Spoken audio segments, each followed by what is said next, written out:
அனைவருக்கும் வணக்கம். இன்னைக்கான வீடியோ பதிவில் நாம் எதை பற்றி பார்க்க போகிறோம் அப்படின்னு பார்த்தீங்கன்னா, ஒரு பயனுள்ள ரொம்ப முக்கியமான ஒரு ஆன்மீக தகவலை தான் பார்க்க போகிறோம். அதாவது மே 7ஆம் தேதி அமாவாசை வருகிறது, அதுவும் சித்திரை அமாவாசை. இந்த அமாவாசை அன்று மறந்தும் நாம் சில விஷயங்களை செய்யக்கூடாது அப்படின்னு கூட சொல்லலாம். அதாவது ஆன்மீகம் ரீதியாக பார்க்கும் பொழுது ஒவ்வொரு மாதமும் பார்த்தீங்க அப்படின்னா பௌர்ணமி அமாவாசை திதி வருவது அப்படிங்கிறது நியதியான ஒரு விஷயம். அந்த திதி அன்று நாம் என்ன செய்ய வேண்டும், என்ன செய்யக்கூடாது அப்படின்னு சிலருக்கு தெரிந்திருக்கும், சிலருக்கு தெரிந்திருக்க வாய்ப்பு கிடையாது. அந்த வகையில் பார்த்தீங்க அப்படின்னா இந்த பதிவின் மூலமாக அமாவாசை நாளன்று நாம் என்னென்ன விஷயங்கள் எல்லாம் கண்டிப்பாக செய்ய வேண்டும், என்ன விஷயங்களை எல்லாம் செய்யக்கூடாது அப்படிங்கிறத பற்றியும், அமாவாசை விரத வழிபாட்டு முறையை எளிய முறையில் நாம் எப்படி மேற்கொள்வது அப்படிங்கிறத பற்றியும் இன்னைக்கு வீடியோவில் நாம் தெரிஞ்சுக்க போகிறோம். இந்த பதிவு உங்களுக்கு மிக பயனுள்ளதாக இருக்கும். இந்த வீடியோக்குள்ளே போகிறதுக்கு முன்னாடி இது வரைக்கும் நீங்கள் நம்ம சேனலை சப்ஸ்கிரைப் பண்ணலன்னா உடனே சப்ஸ்கிரைப் பண்ணிக்கோங்க. அப்படியே பக்கத்தில் இருக்கக்கூடிய நோட்டிஃபிகேஷனுக்கான பெல் பட்டனையும் ப்ரெஸ் பண்ணிக்கோங்க. சரி நேயர்களே, வாங்க வீடியோக்குள்ளே போகலாம். பித்ருக்கள் அப்படிங்கிறது நம்மளுடைய குடும்பத்தில் வாழ்ந்து மறைந்த முன்னோர்கள். அவர்கள் தங்களுடைய சந்ததியினர் பாக்கிய பலம் பெற, வாழ்க்கையில் முன்னேற, தடைகள் அகல, பல தோஷங்கள் நிவர்த்தியாக வருடத்தில் சில குறிப்பிட்ட தினங்களுக்கு பூலோகம் வந்து ஆசி வழங்குவதாக ஐதீகங்க. அதில் அமாவாசை நாள் அப்படிங்கிறது மிகவும் சக்தி பொருந்திய நாளாகும். மாதுர்காரனாகிய சந்திரனும் பிதுர்காரகனாகிய சூரியனும் ஒன்றாக இணையக்கூடிய காலமே அமாவாசை அப்படின்னு சொல்லப்படுது. அந்த தினத்தில் மறைந்த முன்னோர்களுக்கு திதி தர்ப்பணம் செய்து உணவு படையலிட்டு ஆசி பெறும்போது நம்முடைய பாக்கியஸ்தானம் வலிமை பெறும். இதன் மூலமாக திருமண தடை, குழந்தை பிறப்பு தாமதம், வறுமை, நீடித்த நோய், கடன் தொல்லை போன்ற பிரச்சனைகளை நீக்கி கர்ம வினைகளுக்கு பரிகாரம் நாம் தேடிக்கொள்ளலாம்.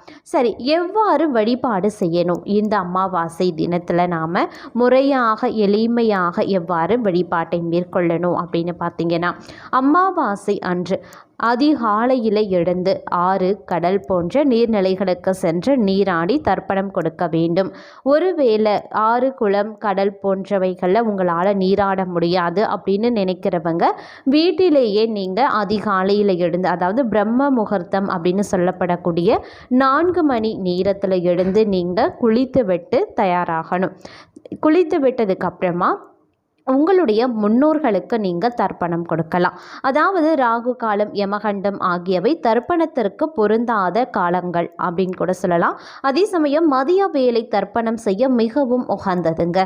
தர்ப்பணம் கொடுக்கும்போது தங்களினுடைய கூத்திரம், குலதெய்வம், 3 தலைமுறையினுடைய பெயர்களை அறிந்து கொள்வது அவசியமாகிறது. தர்ப்பணம் செய்ததுக்கு அப்புறமா வீட்டுக்கு திரும்பி வந்து மறைந்த முன்னோர்களினுடைய படத்தை சுத்தம் செய்து வடகிழக்கு திசையில் வைத்து தெற்கு பார்த்து வைத்து சந்தனம், குங்குமம் இட்டு துளசி மாலை சாத்த வேண்டும். முன்னோர்கள் பயன்படுத்திய பொருட்களை வைத்து குத்து விளக்கு ஏற்ற வேண்டும். முன்னோர்களுக்கு பிடித்தமான இனிப்பு, காரம், பழ வகைகளை படைக்க வேண்டும். தலைவாழை இலை படையல் போட்டு வணங்க வேண்டியது அவசியமாகிறது. கோதுமை, தவிடு, அகத்திக்கீரை போன்றவை பசுவிற்கு தானமாக இந்த நேரத்தில் நாம் வழங்கலாம். பித்ருக்களுக்கு தர்ப்பணம் செய்து முடிக்கக்கூடிய வரைக்கும் வீட்டில் பார்த்தீங்கன்னா தெய்வ சம்பந்தமான பூஜைகளை ஒத்தி வைத்துவிட்டு பித்ருக்களுக்கு தர்ப்பணம் செய்து முடிந்ததுக்கு அப்புறமா தினசரி செய்ய வேண்டிய பூஜைகளை நாம் செய்யலாம். பித்ருக்களுக்கு நாங்கள் தர்ப்பணம் பண்ணுறோம் அப்படின்றவங்க நாம் நம்மளுடைய முன்னோர்களுக்கு விரதம் இருந்து வழிபாட்டை மேற்கொள்வோம் அப்படின்னு நினைக்கிறவங்க பார்த்தீங்கன்னா இறை வழிபாட்டை ஒத்தி வைப்பது அவசியமாகிறது. முதல்ல நாம் முன்னோர்களுக்கான வழிபாட்டை நாம் செய்யணும். அதுக்கப்புறம் தான் நாம் இறை வழிபாட்டு, கடவுளுக்குரிய வழிபாட்டை நாம் செய்யணும். அதற்கு முன்பாக இறை வழிபாட்டை செய்துவிட்டு நாம் முன்னோர்களுக்கு வழிபாடு செய்யக்கூடாது. முன்னோர்களுக்கு தான் முதல்ல நாம் அனைத்து வழிபாட்டு முறைகளையும் விரதத்தையும் மேற்கொண்டு அதை தான் நம்ம முதல்ல செய்ய வேண்டியது முன்னோர்களினுடைய வழிபாடு. அதற்கு பிறகு தான் நாம் இறை வழிபாட்டை மேற்கொள்ளணும். அதே போல் அமாவாசை தினங்களில் மாமிசம் அப்படிங்கிறது சாப்பிடவே கூடாதுங்க. வெங்காயம், பூண்டு ஆகியவற்றை தவிர்ப்பது ரொம்ப ரொம்ப நல்லது. தர்ப்பணம் செய்யும் போது கருப்பு எள்ளை மற்றவர்களிடமிருந்து கடனாக வாங்கக்கூடாது.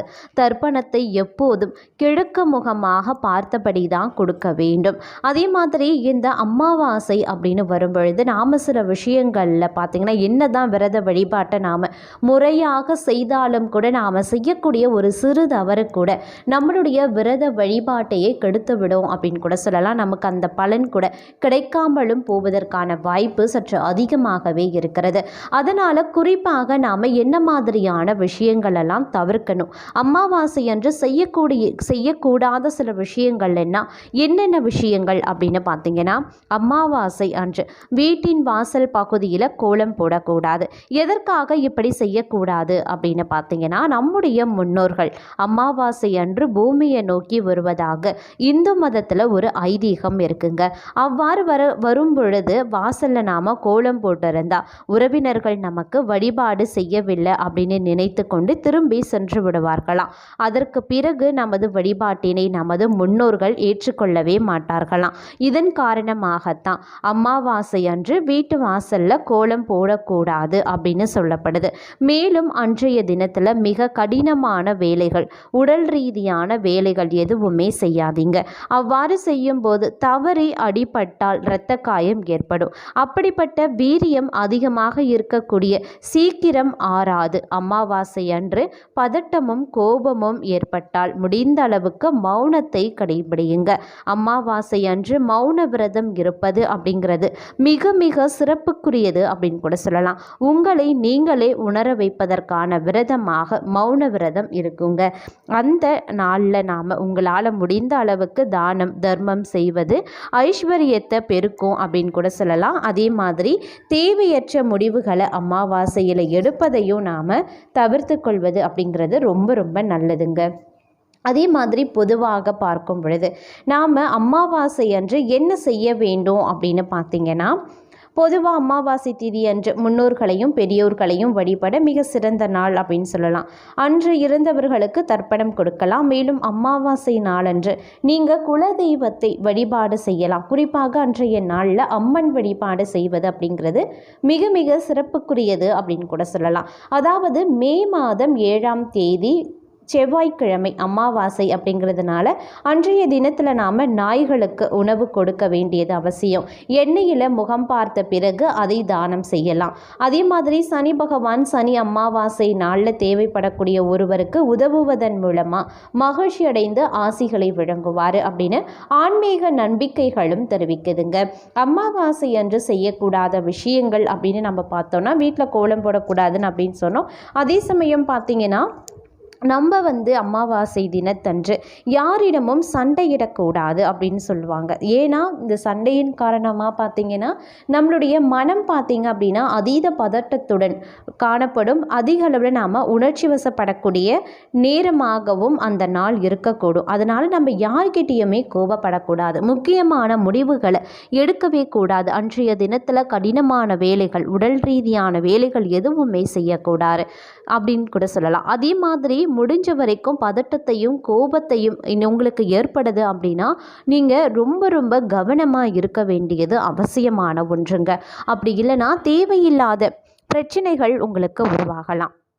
அதே சமயம் இந்த காலகட்டத்தை பொறுத்த வரைக்கும் நாம் அமாவாசை தினத்தன்று நாம் செய்யக்கூடிய சில தான தர்மங்கள் அப்படின்னு கூட இருக்குது. அமாவாசை அன்னைக்கு நாம் என்னெல்லாம் செய்யலாம் அப்படின்னு பார்த்திங்கன்னா, முதல் முறையாக நம்ம பார்க்கும் பொழுது தானங்கள் அப்படின்னு பார்த்திங்கன்னா உணவுகளை நாம் தானமாக வழங்கலாம். உணவு யாருக்கேனும் ஒருவருக்காவது ஒரு வேளையாவது நாம் அன்னதானம் வழங்குவது அப்படிங்கிறது கூடுதல் சிறப்புக்குரியது அப்படின்னு கூட சொல்லலாம். அதே சமயம் பார்த்திங்க அப்படின்னா இன்றைய தினத்தில் நாம் பசுக்களுக்கு உணவளிப்பது, கால்நடைகளுக்கு உணவளிப்பது, ஊனமுற்றவர்களுக்கு உதவிகளை செய்வது, ஏழை எளிய குழந்தைகளுக்கு படிப்புக்காக நாம் ஏதேனும் நோட்டு புத்தகங்களை வாங்கி தானமாக கொடுப்பது, இது போன்ற தானங்களை நாம் அமாவாசை தினத்தில் செய்கிறோம் அப்படின்னா அதில் நமக்கு பன்மடங்கு நமக்கு பார்த்திங்கன்னா பலன்கள் கிடைக்க வாய்ப்புகள் சற்று அதிகமாகவே இருக்குது. இவ்வாறு நாம் அமாவாசை தினத்தன்று முறையாக நம்மளுடைய முன்னோர்களையும் இறைவன் இறைவனையும் நாம் வழிபடலாம். இறைவனை வழிபடுவதற்குரிய கால நேரம் அப்படின்னு பார்த்தீங்கன்னா மாலை நேரம் மிக மிக உகந்ததாக இருக்கும். 6 மணி அளவில் நாம் இறை வழிபாட்டை மேற்கொள்ளலாம். உங்கள் வீட்டின் முறைப்படி நீங்கள் இறை வழிபாட்டை எப்படி மேற்கொள்கிறீர்களோ அவ்வாறாக மாலை 6 மணிக்கு நீங்கள் இறை வழிபாட்டை மேற்கொண்டு ஒரு விளக்கு ஏற்றி வைத்து நீங்கள் பூஜை செய்தாலே போதுமானது. அமாவாசை தினத்தன்று நம்மளால் நமக்கு பார்த்தீங்க அப்படின்னா அதீத பலன்கள், ரெட்டிப்பு பலன்கள் கிடைக்கப்பெறும் அப்படிங்கிறதுல எந்தவித ஐயப்பாடும் கிடையாது. இந்த பதிவு உங்களுக்கு மிக பயனுள்ள விகிதத்தில் அமைஞ்சிருக்கும் அப்படின்னு நம்புகிறேன். இந்த பதிவு உங்களுக்கு பிடிச்சிருந்தா லைக் பண்ணுங்கள், ஷேர் பண்ணுங்கள், கமெண்ட் பண்ணுங்கள்.